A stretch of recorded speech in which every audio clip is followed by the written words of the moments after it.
Hey guys, here's a lesson on CBRNE, different levels of PPE, and the decontamination process.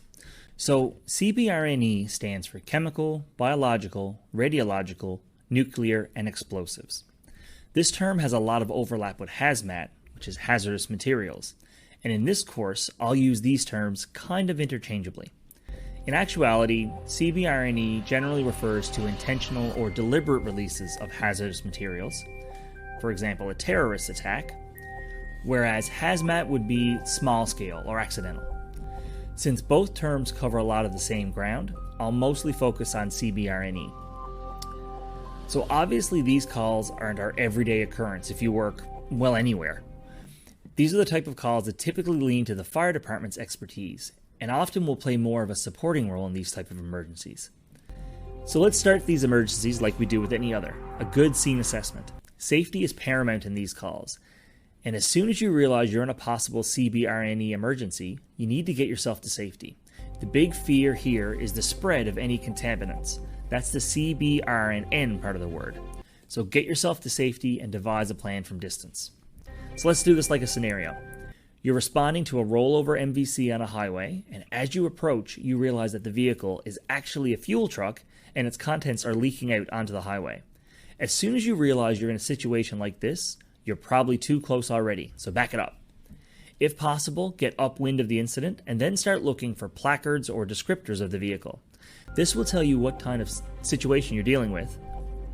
When you figure out what's going on, pull out your emergency response guide. That's the orange book in the dash of the ambulance, and follow that guide to figure out what the chemical is and how far away you should be from it. Either way, your first phone call should be to dispatch to get fire on scene. This is their specialty. They're the pros at this kind of incident, so don't try and approach it until they've arrived on scene and you have the appropriate PPE on. Moving on to PPE, it's helpful to know that PPE is more than just nitro gloves and an N95. From a CBRNE perspective, PPE can be broken up into 4 categories, each with different layers of protection. Level A would be the highest level, and is what you would see in those sci-fi or zombie movies. You know the scene where the guy's playing with that deadly virus. Yeah, his getup. So a level A has a pressurized or self-contained breathing system, a fully encapsulating chemical protective outer suit, and an additional chemical-resistant inner layer. So this is going to be used when the highest level of respiratory, skin, eye, and mucous membrane protection are needed. Level B is a step down, but it's very similar to Level A, except that instead of that fully encapsulated outer suit, it may come in like a coverall or jacket pants, or just an overall type format. Level C is mostly focused around airborne substances, where filtration is required. Stepping down into Level C, we lose the pressurized respirators, and we use a respirator-type mask to filter out unwanted debris, chemicals, and pathogens. Lastly, we have Level D PPE, which is for the most part standard PPE. It would include coveralls, work pants, jacket, helmet, and gloves. Think a firefighter's bunker gear. While these are important distinctions in PPE, depending on the specific chemical, pathogen, or incident, there may be some crossover between the cases.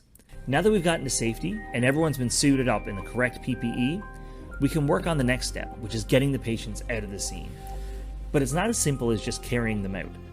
There's the issue of cross-contamination, where one person or thing infects or contaminates others. To prevent this, we'll set up 3 zones: a hot zone, a warm zone, and a cold zone. These zones represent the distance from danger, and in this case, exposure. So the hot zone has the most contaminants, and the cold zone should have none. In the CBRNE situation, you'll typically find EMS are going to be in the cold zone, waiting for the patients to be cleaned or decontaminated, and then passed out to us. There's a bunch of ways to decontaminate a patient, and they change depending on what they are exposed to. As a general rule, the process starts by having the patient remove their outer layer of clothing, and in emergency settings, you'll often see the fire department hose the patient to help remove chemicals.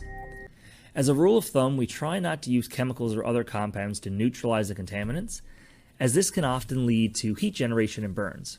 All decontamination should be done in the hot and warm zones, so that when the patient comes to the ambulance to be treated or triaged, there's minimal risk of contamination to us or the hospital when we transport them.